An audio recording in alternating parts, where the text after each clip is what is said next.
L'Antarctique était autrefois une terre verdoyante peuplée de dinosaures. Mais c'est maintenant un continent gelé plus grand que les États-Unis et qui n'appartient à personne. Il n'est pas difficile à trouver. En vous dirigeant vers le sud, vous finirez forcément à un moment par tomber sur un gros bloc de glace au pôle sud de la planète. Il se situe à l'intérieur du cercle antarctique et forme la plus grande masse de glace sur Terre. Le continent est plus grand que les États-Unis et même plus grand que l'Europe entière. Et pourtant, l'Antarctique n'a été officiellement découvert que récemment. Les scientifiques ignoraient son existence jusqu'en 1820. Après sa découverte, il a fallu encore 2 décennies pour confirmer qu'il s'agissait d'un tout nouveau continent. Et quelques décennies de plus après ça, pour lui trouver un nom. Dans Antarctique, anti signifie contraire. Du coup, Antarctique signifie le contraire de l'Arctique. Mais avant que nos scientifiques ne découvrent cette terre, les Grecs de l'Antiquité avaient théorisé qu'il devait y avoir un continent méridional pour équilibrer l'Arctique, situé au nord. De plus, certains scientifiques qui ont étudié l'art et l'histoire orale de Polynésie pensent que ses habitants ont découvert le continent plus d'1 millénaire avant les Européens. Quoi qu'il en soit, aujourd'hui nous connaissons bien cette terre glacée du pôle sud. En raison de sa situation, il n'y a que 2 saisons là-bas, l'été et l'hiver, et elles durent 6 mois. En été, il fait un peu plus chaud, et le continent est baigné de lumière. En hiver, il fait sombre toute la journée. 98% de l'Antarctique est constitué de glace. Ce continent concentre à lui seul 60% de toute l'eau douce de la planète.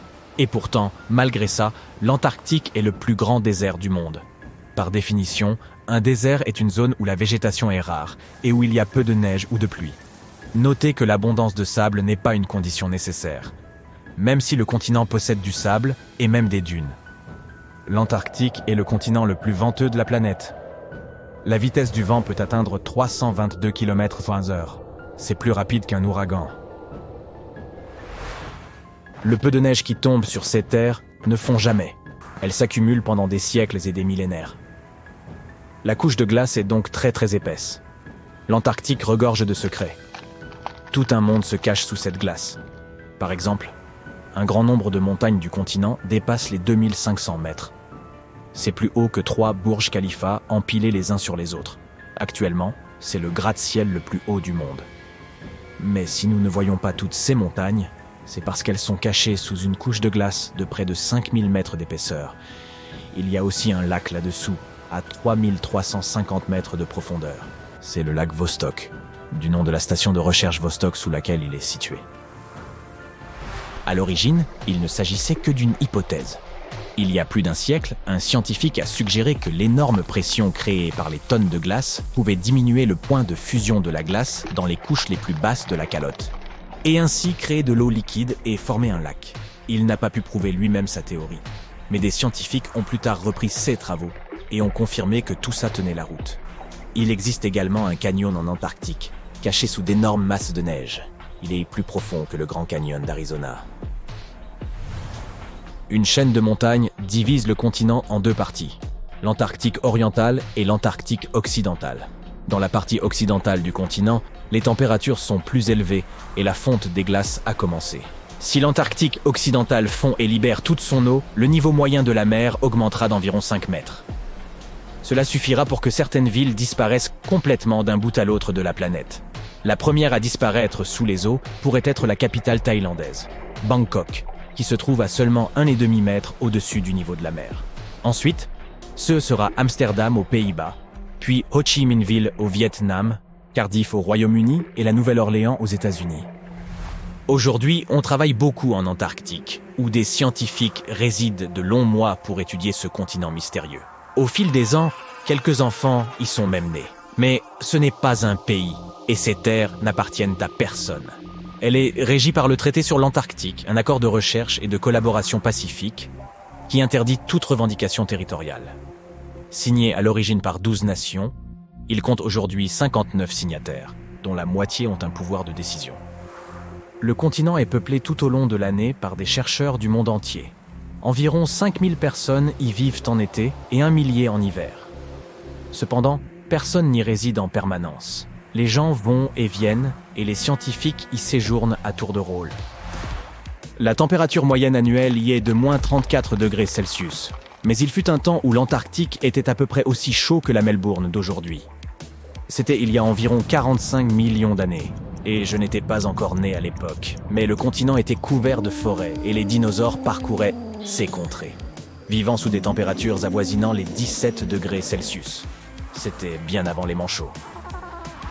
Aujourd'hui, il fait tellement froid en Antarctique que pas un seul buisson n'y pousse. Il n'y a que de la neige.